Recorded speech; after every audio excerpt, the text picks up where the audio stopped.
Fala, rapaziada esperta do Mundo Edu. Estamos hoje dando uma continuação, na verdade, a toda aquela confusão que a gente viu na Revolução Francesa. E se você não viu ainda, assista primeiro a nossa aula de Revolução Francesa, porque hoje nós vamos falar da continuação da Revolução Francesa, que é a Era Napoleônica. Vamos lá tocar a nossa vinhetinha e vamos aos estudos.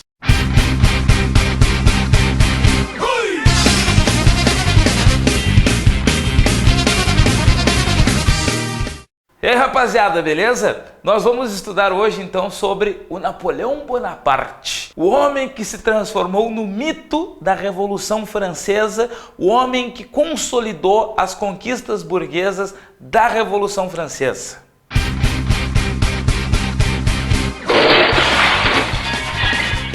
Moçada, Napoleão se transformou um mito porque, de certa maneira, ele era aquilo que a Revolução Francesa pregava. A Revolução Francesa queria que houvesse a possibilidade de ascensão social, que você pudesse ser do povo, como existia antes da Revolução Francesa, aquela divisão clero, nobreza e povo, mas que você pudesse ser do povo e pudesse ter a possibilidade de ascensão. E Napoleão, de certa maneira, simbolizava isso. Tá? Ele era filho de nobres de uma pequena nobreza da ilha da Córcega, mas Napoleão era de origem italiana e a Córcega havia sido comprada pela França pouco tempo depois de Napoleão ter nascido. E aí o pai dele perdeu o status de nobreza. Napoleão seria um Zé Ninguém, qualquer pessoa do povo. Eu sou do povo, eu sou o Zé Ninguém.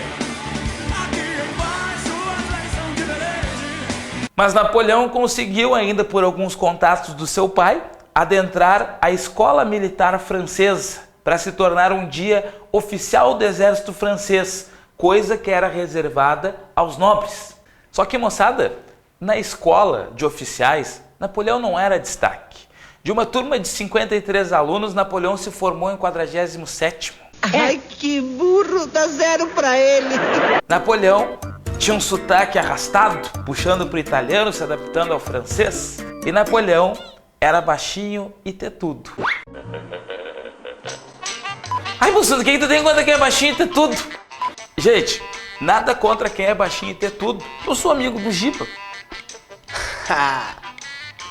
Bem sem graça. Mas o que acontece, rapaziada, é que você sabe que o cara estava lá no meio do exército e ele era avacalhado, ele era incomodado sim por causa disso. Ele sofria bullying.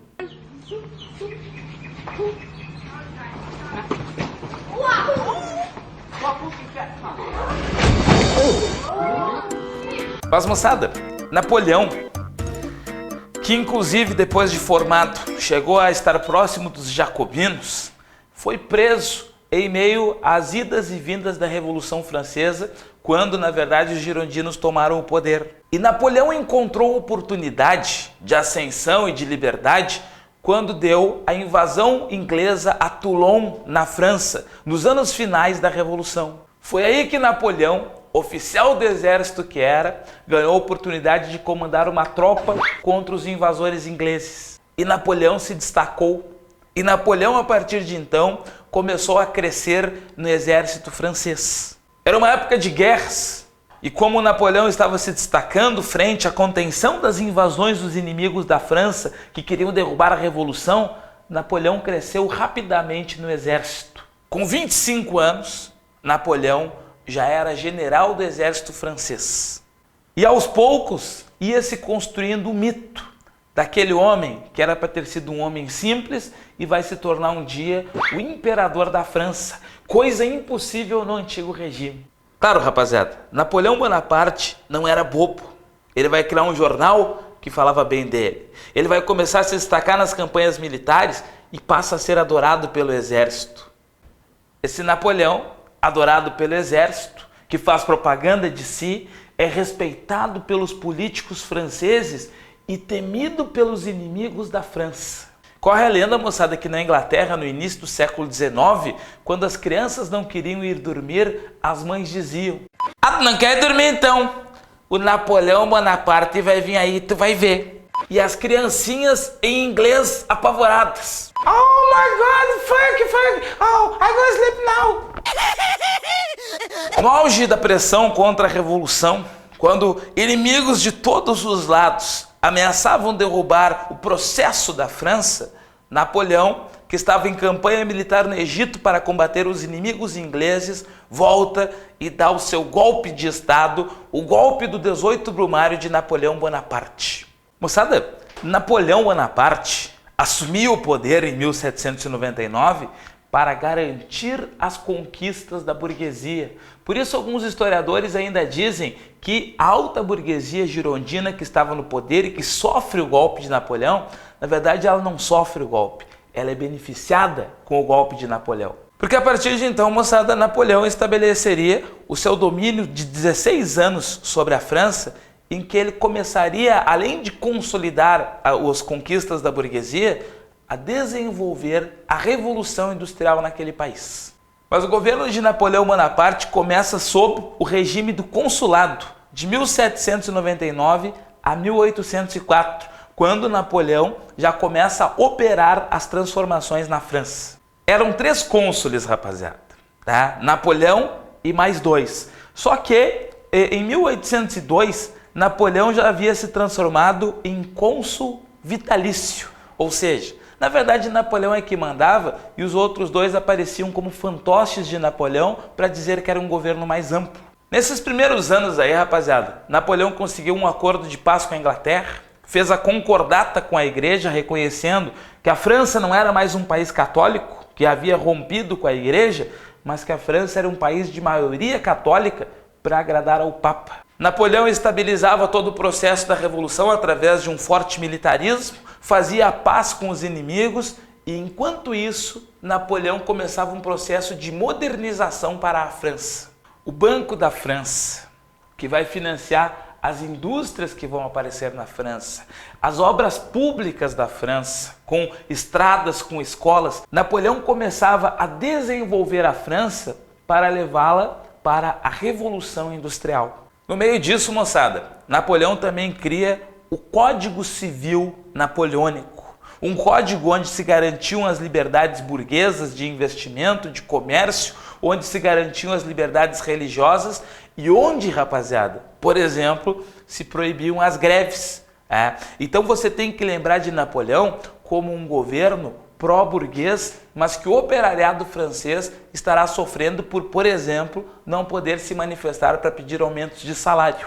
De qualquer maneira, moçada, havia uma modernização na França e sob a propaganda, a população adorava Napoleão Bonaparte, que constituiu-se num caso único da história da humanidade. Virou imperador através de uma eleição. Na verdade, moçada, um plebiscito que foi realizado em 1804, que consultava a população francesa. Vocês querem Napoleão como imperador ou não? E a galera foi lá e apertou no botãozinho verde do sim e escolheu Napoleão como imperador. A partir de 1804, moçada, Napoleão era imperador da França e Napoleão agora queria mais. Ele queria mandar, talvez no mundo, mas principalmente o Napoleão queria eliminar o grande inimigo da França, quem ele chamava de aquela ilha de pescadores, a Inglaterra. O imperador Napoleão Bonaparte, que anos antes havia feito um acordo de paz com a Inglaterra, agora vai atacar a Inglaterra e vai tentar destruir a ilha em 1805. Foi quando aconteceu, moçada, a Batalha de Trafalgar, onde que a marinha francesa acaba enfrentando a marinha inglesa sob o comando do almirante Nelson, e o almirante Nelson destrói a marinha francesa e frustra os sonhos de Napoleão Bonaparte de invadir e conquistar a Inglaterra. Na verdade, moçada, Napoleão e muitos na França enxergavam a Inglaterra como a grande concorrente da França e o único país que poderia impedir a França de se tornar uma grande potência, porque a Inglaterra tinha indústria e a França estava querendo tomar o lugar da Inglaterra. E então, moçada, Napoleão Bonaparte, que não consegue invadir a Inglaterra, mesmo tendo o melhor exército da Europa, ele vai ter que tomar uma outra solução para tentar matar aos poucos a Inglaterra. E foi por isso que Napoleão decretou em 1806 o bloqueio continental. Os países da Europa estão proibidos de fazerem qualquer tipo de comércio com a Inglaterra e, se fizerem, Napoleão vai invadir o país. A ideia de Napoleão, moçada, com o bloqueio continental é, na verdade, que a indústria francesa começasse a tomar conta da indústria europeia, enquanto que a indústria inglesa estava isolada. A ideia era enfraquecer aos poucos a Inglaterra, tomar o lugar da Inglaterra e um dia, quando a Inglaterra estivesse fraca, a França iria invadir aquele país. Existia, gente, porém, um único país no continente capaz de impedir Napoleão, que era a Rússia. E a rainha Catarina da Rússia veio falar com Napoleão. Napoleão, então, tu tá querendo me dizer que com esse tal do bloqueio continental tu quer ferrar a Inglaterra? Tu quer que a Inglaterra morra à míngua? Tu quer prejudicar a Inglaterra e quebrar a indústria da Inglaterra? É isso aí que tu quer, rapaz? Oi, mon chéri. Então eu sou parceira. Vamos ferrar com a Inglaterra. A Rússia apoiou a pretensão napoleônica porque a Rússia também não gostava da Inglaterra. E os países que mantiveram comércio com a Inglaterra acabaram sendo invadidos, como é o caso de Portugal, que furava o bloqueio continental e levou o Napoleão a invadir a Península Ibérica em 1807. Moçada, veja o mapa. O Napoleão, ele acaba invadindo a Espanha para depois invadir Portugal, tirou o rei da Espanha, Fernando VII, e colocou o seu irmão José Bonaparte como rei da Espanha.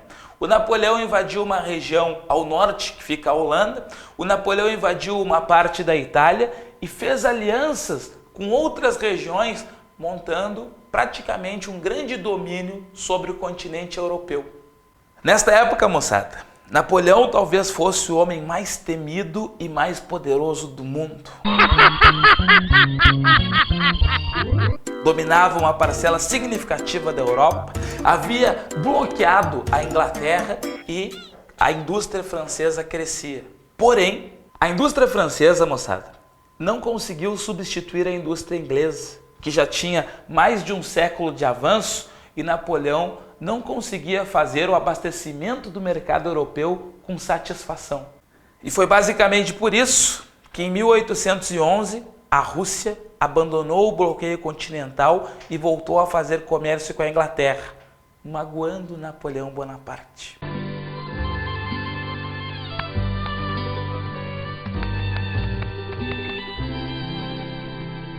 Rapaziada, em 1812, Napoleão Bonaparte se mandou para a desastrosa e mal falada e malfadada e mal feita e maldita campanha da Rússia.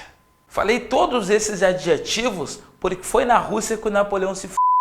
Entre 1812 e 14, chegou a utilizar 600 mil homens, mas teve que enfrentar o general inverno, o rigoroso frio da Rússia.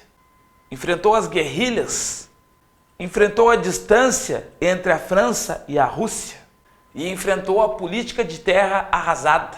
Os russos perdiam territórios, mas destruíam tudo para que Napoleão conquistasse nada. Quem se ferrou mais ou menos na mesma proporção, só que no século XX, foi esse rapaz aqui do bigodinho, que também tentou invadir a Rússia e se deu mal por lá. Em 1814, Napoleão se retirava da Rússia. Veja bem, moçada, ele não chega a ser derrotado na Rússia, mas ele fazia uma retirada estratégica com 30 mil soldados que restaram desta campanha. E enquanto Napoleão se retirava, voltava para a França, a Sexta Coligação Internacional, organizada por Inglaterra e seus aliados, se voltava contra Napoleão e iria invadir a França na sequência. Moçada, Napoleão chega em casa, mas os estrangeiros já estão atrás no seu encalço e acabam derrubando Napoleão em 1814, quando volta a monarquia e volta Luís XVIII, sobrinho do rei que havia sido guilhotinado na Revolução Francesa, ao trono. As conquistas da Revolução, a simbologia da Revolução Francesa, tudo parecia estar perdido. A monarquia de Luís XVIII era extremamente impopular, mas as monarquias absolutistas europeias, parceiras do absolutismo e da monarquia na França, a mantinham viva. E aí, mataram Napoleão, Bussunda? Aí não mataram Napoleão porque eles queriam dizer que se o Napoleão era imperador, ele não deveria ter sido tratado como trataram o Luís XVI, guilhotinando. Um imperador tem que ser um imperador. Mas Napoleão era imperador da ilha de Elba. Tinha um exército de 300 homens. E Napoleão não estava satisfeito em ser imperador da pequena ilha de Elba. Napoleão queria ser imperador da França e Napoleão, mesmo com um pequeno exército, resolveu invadir a França, sabendo que a monarquia era impopular naquele país. Quando Napoleão chegar no sul da França em 1815, Luís XVIII, o rei, destacou uma cavalaria do exército para que levasse Napoleão, vivo ou morto, até ele. Quando, moçada, o exército de Napoleão, de 300 homens, se deparou com um exército com mais de 2.000 homens, os soldados de Napoleão desistiram. Napoleão, a cavalo, continuava e Napoleão enfrentou todo o exército sozinho. Napoleão, o rei deu ordens para que você fosse vivo ou morto. Se entregue agora, nós vamos disparar contra você. Então esse é o exército que eu treinei. Esse é o exército que eu organizei na França. Venho fazer esse bagaceirismo aí. Eu chego aqui, vocês vêm me prender. Eu, imperador de vocês, seus boca abertas. Eu que monto o exército na França. Eu que organizo esse país aqui, dou um futuro para vocês, que vocês eram vocês eram nada. General, tu me envergonha, rapaz. Eu tenho vergonha de ti, rapaz. Eu tenho vergonha de um dia ter promovido a meu general, porque vocês vêm aqui me prender agora. É isso que vocês vão fazer? Veja bem, Napoleão, imperador, o rei mandou te prender, tá sendo te prender. Eu tenho que ser fuzilado. Mas eu não queria ser fuzilado com tamanha humilhação para mim. Eu ter treinado um exército, ter preparado um país, ter feito de vocês pessoas decentes, ter dado um futuro para esta nação, ter sido por quantos anos? 10 anos imperador da França. E agora uma traição desse tamanho do meu exército. É esse exército que eu treinei. Soldados, baixem as armas. Imperador, o rei mandou... Soldados, baixem as armas. Todos baixaram as armas. E Napoleão, que tinha um exército de 300 homens, agora tinha um exército de 2.300 homens. Napoleão marchou sobre Paris. O rei não quis saber de enfrentá-lo, fugiu e Napoleão voltou a ser imperador da França por 100 dias. Porque aí, moçada, começava o governo dos 100 dias. Napoleão retoma o poder e Napoleão quer destruir aquela ilha de pescadores, a Inglaterra.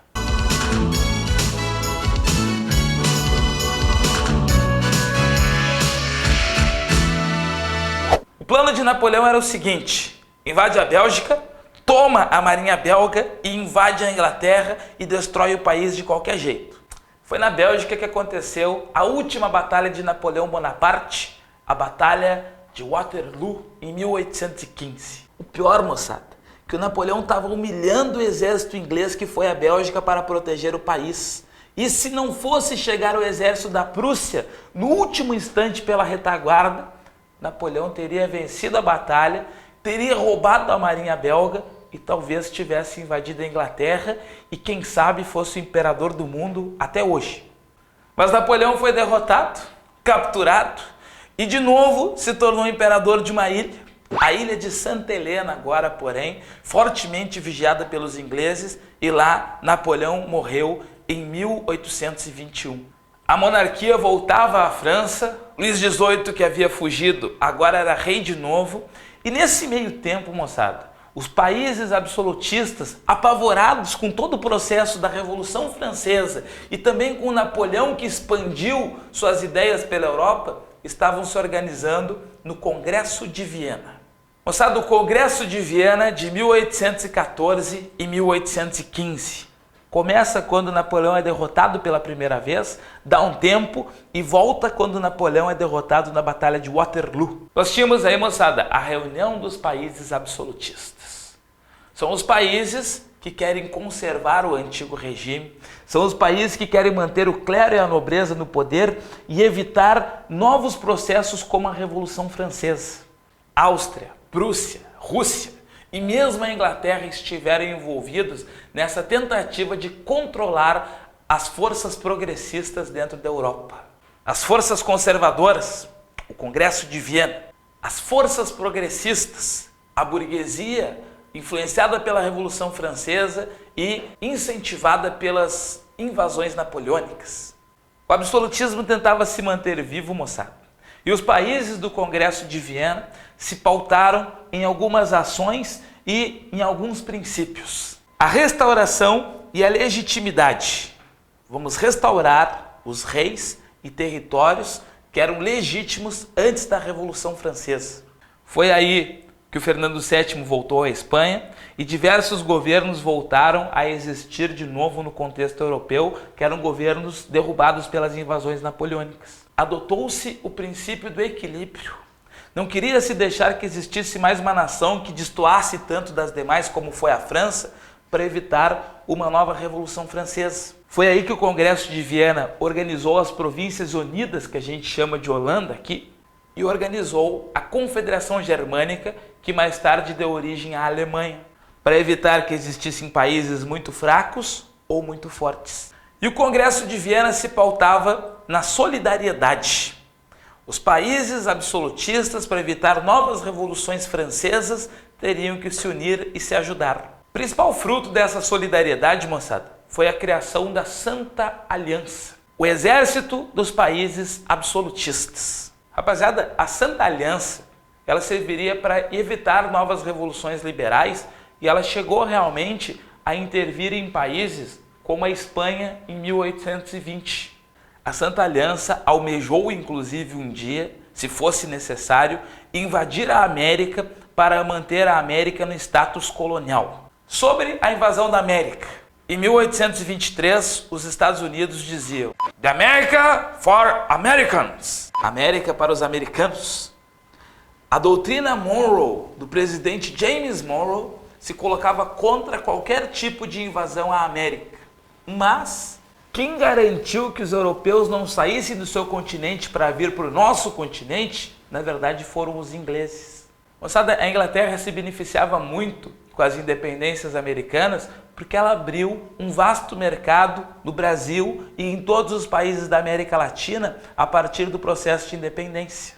E outra, moçada, a Santa Aliança talvez nem fosse vir para a América porque ela não conseguia controlar as revoluções lá da Europa. Nós tivemos as revoluções de 1820, de 1830 e de 1848. Esta última série chamada de A Primavera dos Povos, 1848. A Revolução Francesa, moçada, e as invasões napoleônicas tinham deixado marcas profundas dentro da Europa. A Europa nunca mais seria a mesma. Ao passo que o avanço da industrialização gerava uma burguesia cada vez mais forte e que questionava a nobreza e o clero no poder e aos poucos derrubava o antigo regime. Moçada, foi a Revolução Francesa que iniciou tudo. O Napoleão expandiu isso e a Europa, até meados do século XIX, seria marcada por regimes burgueses e teria feito várias revoltas estilo Revolução Francesa. O antigo regime estava morrendo e a Europa se tornava burguesa, capitalista e, daqui a pouco também, imperialista. Numa próxima aula, a gente vai falar sobre a Europa do século XIX, nacionalista, socialista e depois imperialista. Certo, moçada? Eu espero que essa nossa aula tenha ajudado vocês e que vocês tenham compreendido, tenham aprendido e que vocês consigam avançar cada vez mais na compreensão histórica, que vai te ajudar muito para você chegar lá no top of mind do Enem. Certo, moçada? Um grande abraço, até a próxima. Fui!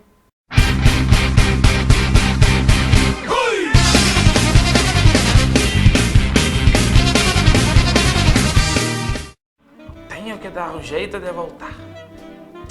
Tenho que dar um jeito de voltar. Eu tenho que dar um jeito de voltar. Eu tenho que dar um jeito de voltar. Eu tenho que... não vou voltar.